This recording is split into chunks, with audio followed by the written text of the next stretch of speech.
And here's the man who's in the driver's seat at Daimler, and also he's the head of Mercedes-Benz Daimler CEO, Zetsche. Thanks for having us here, and you're already standing here with the prototype. What's so revolutionary about this three-wheel?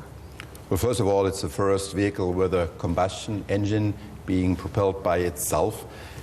On top of it, Carl Benz had the intention to invent a new vehicle with a combustion engine, whereas Gottlieb Daimler used existing vehicles like a carriage and just added an engine. He did the same with a rowing boat, for instance, or even something like a Zeppelin. So both clever ideas, sure. Different approach. And it was a woman who made the car popular, Bertha Benz. We saw that in the report because people didn't really embrace the idea of the car. Why? Well, first of all, she had the courage to use it on a longer distance for the first time, as women typically are more courageous. On top of it, in the beginning, people were just afraid. They were afraid that the engine could explode, that they could crash into something else. Even the German emperor was convinced that the horse would forever dominate. He was wrong. For sure, at this point. As we know now. A lot has changed over the last 125 years. What drives the industry? Well, it's just all the tremendous advantages automobiles are offering, starting with a higher degree of freedom of going to where you want to go.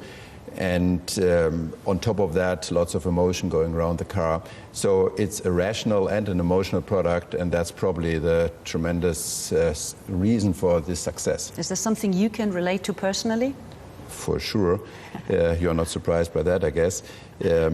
I like the idea of being able to do when I want, what I want, as far as location is concerned. I very much enjoy driving, and I have a private place where I can behave and do what I want to do, and all of that in the public. That is a very nice situation. Freedom, of course, comes at a price. People have to be able to afford a car. The financial crisis, it was felt in the car industry worldwide, but business is picking up again. Even gas guzzlers sell well again in the United States. Why is that? Are people just ignoring financial reasons? Well, they have recovered financially. Our customers just lost the mood to buy a car. They still had the money. Meanwhile, they have both back. Things are looking much better going forward. And on top of that, in the emerging markets, markets are developing extremely fast, automotive markets. And that's another big reason why the industry is recovering fast. Okay, Dieter Zetsche, thank you very much for the moment. We'll be talking later again. Thank you. Well, now the rebound in the car industry happened just in time for the big anniversary. That goes for Daimler, but it also goes for other German car makers like BMW and Volkswagen. They too managed to increase their sales volume in 2010. Volkswagen even by 13.5% compared to the previous year. That's not bad, but Volkswagen wants more, much more. The company wants to become the world's #1. The VW Group already consists of an impressive selection of various brands, including Audi, Skoda, Porsche, and they want to sell these cars. How do they do it? Well, we went to Volkswagen's manufacturing site, the headquarters, which is the Autostadt in Wolfsburg, to witness how the company turns picking up a car into an experience. For new VW owners, the only way is up. So just give me the license plates, please.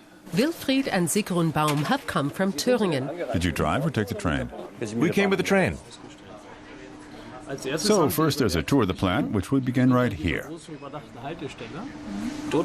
They've been waiting for months for their new car. It sure takes a while. We were hoping it would come sooner, maybe before Christmas. Now we're glad it's finally ready. But you're excited. Oh, yes. But first, the two are whisked off on the carmaker's visitor program.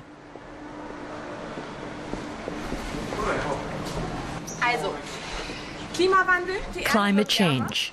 The Earth is getting warmer. Why? Where are we? Where were we? And where are we headed?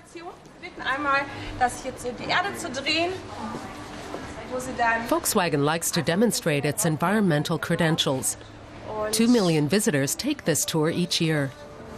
Next up, it's time to take an SUV for a spin. Why don't you drive? I don't want to drive. The VW car plant in Wolfsburg is the biggest in the world. Drive very slowly straight in, then around the corner, and then we'll go into a tilt.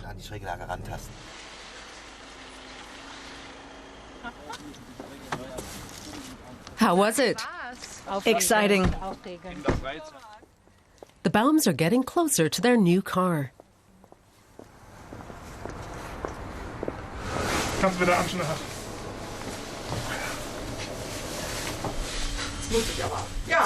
Take a look around. Maybe you'll see your car. Does it have a striking color? It's a surprise. 400 cars are waiting in the tower, and one of them belongs to the BAUMs.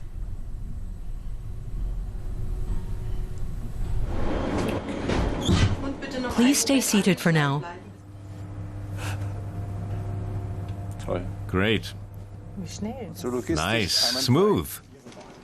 12 brands under one roof, from Bugatti to Audi. Europe's largest car maker is now aiming to overtake General Motors and Toyota, and exudes confidence at car shows around the world. I don't know any company that can do the things we do. And of course, we have to focus on our customers. And we do. And of course, we have to be careful about what we say. But overall, our engineering expertise means we're closer to the top. Volkswagen is selling more vehicles than ever before, over 7 million last year alone. Finally, it's time for the BAUMs to collect their new VW Charan.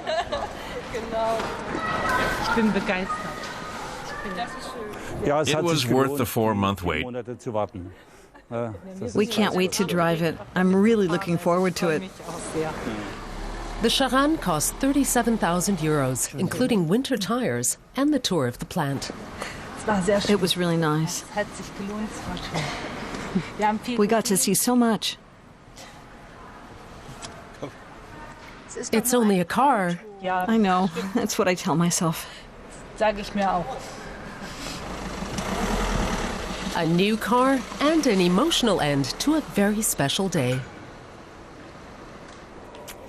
It's just a car, but then again, emotions run high when it comes to cars. And Mr. Zetsche, that was the case with the silver Arrow as well. Beautiful cars here, Sure. but they're silver for a certain reason. Why?